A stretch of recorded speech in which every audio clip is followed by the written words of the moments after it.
Public ఏదైతే మేము చెప్పామో ఆ రోజు దాన్ని నిలబెట్టుకోవాల్సిన అవసరం ఉంది. అదే మరిగా అభివృద్ధి కూడా ప్యారల్ గా తీసుకెళ్లాలి. అందుకే అభివృద్ధికి నిధుల కొరత లేకుండా అనేకమైనటువంటి వినూత్న కార్యక్రమాలు ఆలోచిస్తున్నాం. ఈ రోజు పీపీపీ మోడల్స్ ఉన్నాయి. ప్రపంచం మొత్తం ఫాలో అయ్యేది పీపీపీ మోడల్సే ఫాలో అవుతున్నారు. ఒక ఎయిర్పోర్ట్, ఒక పోర్ట్, ఒక రోడ్, ఒక టెలికాం, ఒక పవర్, ఒక కాలేజ్, అన్నిట్లో. దీనివల్ల రెండు విధాల లాభం ఏంటంటే సంపద సృష్టించబడుతుంది, ప్రజలకు మెరుగైన వస్తువులు వస్తాయి, ప్రభుత్వానికి ఆదాయం పెరుగుతుంది, పెరిగిన ఆదాయాన్ని మళ్లీ సంక్షేమ కార్యక్రమాలు ఖర్చు పెట్టే పరిస్థితి వస్తుంది. అందుకే ఒకప్పుడు ఈజ్ ఆఫ్ డూయింగ్ బిజినెస్ అన్నాం, ఇప్పుడు స్పీడ్ ఆఫ్ డూయింగ్ బిజినెస్ గురించి మాట్లాడుతున్నాం. ఎవరైనా ఒక్కసారి అప్లికేషన్ పెడితే 100% అన్ని క్లియరెన్సెస్ అన్ని ఇచ్చే బాధ్యత తీసుకుంటున్నాం. అదే మరిగా రాబోయే రోజుల్లో అవసరమైతే ఎవరైతే పెట్టుబడులు పెడతారో వాళ్ళు పెట్టుబడులు పెట్టిన తర్వాత వాళ్ళు కట్టే ట్యాక్స్ నుంచే వాళ్ళకి ఇవ్వాల్సిన ఇన్సెంటివ్స్ ఇస్తాం.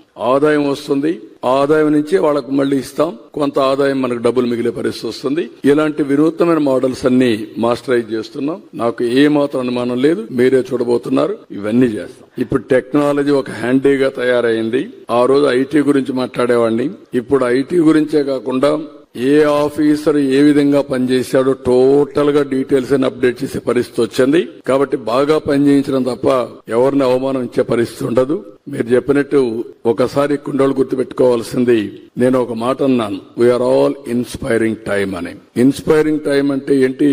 ఈ రోజు గవర్నమెంట్ లో 1 ఇయర్ లో 700 సర్వీసులు వాట్సాప్ గవర్నెన్స్ ద్వారా ఏ ఆఫీసుకు పోయే పని లేకుండా మీకు నేరుగా అందించే పరిస్థితికి వచ్చాం. రెండోది, గవర్నమెంట్ డేటా అంతా డేటా లేక్ తీసుకొస్తున్నాం. సెంట్రల్ గవర్నమెంట్ ప్రోగ్రామ్స్ కూడా తీసుకొస్తున్నాం. ఇది కాకుండా ఆధార్ గాని అదర్ అథెంటికేషన్ తీసుకుంటున్నాం. ఫ్యామిలీ యాజ్ యూనిట్ తీసుకుంటున్నాం. ఇంకొక పక్క ఫ్యామిలీ హౌస్ ని కూడా జియో ట్యాగింగ్ చేస్తున్నాం. ఇవన్నీ చేసిన తర్వాత ఆర్టిఫిషియల్ ఇంటెలిజెన్స్ వచ్చింది. టెక్నాలజీ వాడుకుంటే బ్రహ్మాండంగా ఉపయోగపడుతుంది, దుర్వినియోగం చేస్తే మనకు అదే మరిగా దుష్ఫలితాలు కూడా వస్తాయి. అదే సమయంలో ఈ రోజు రియల్ టైమ్ లో శాటిలైట్స్ వచ్చేసాయి, డ్రోన్స్ వచ్చాయి, సీసీటీవీ కెమెరాలు వచ్చాయి, ఐఓటీలు వచ్చాయి, ఏదైనా హెల్త్ కండిషన్స్ మానిటర్ చేయడానికి వేరబుల్స్ వచ్చాయి, సెన్సార్స్ వచ్చాయి. నవంబర్ లోపల 42 పారామీటర్స్ ఏది కావాలంటే అది రియల్ టైమ్ లో తీసుకుని హిస్టారికల్ డేటా పెట్టి సరైన నిర్ణయం కూడా ఏఐ ద్వారా మళ్ళా లాస్ట్ మైల్ కమ్యూనికేట్ చేసే పరిస్థితికి వచ్చాం. ఇలాంటి వండర్ఫుల్ డేస్ లో అచీవ్ చేయలేకపోతే దానికి కారణం మన యొక్క చేతగాంతనం అవుతుంది. నేను ఇంకొక దాన్ని కూడా గర్వపడుతున్నా.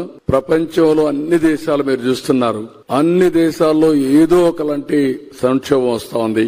నిన్న నేపాల్ చూశారు, ఆ మధ్యలో ఫ్రాన్స్ చూస్తున్నాం, ఇంకా చాలా దేశాలు ఇది ఉంది. కానీ సుస్థిరతకు మారు పేరు ఒక్క భారతదేశమే, నాయకత్వానికి కూడా మారు పేరు భారతదేశం.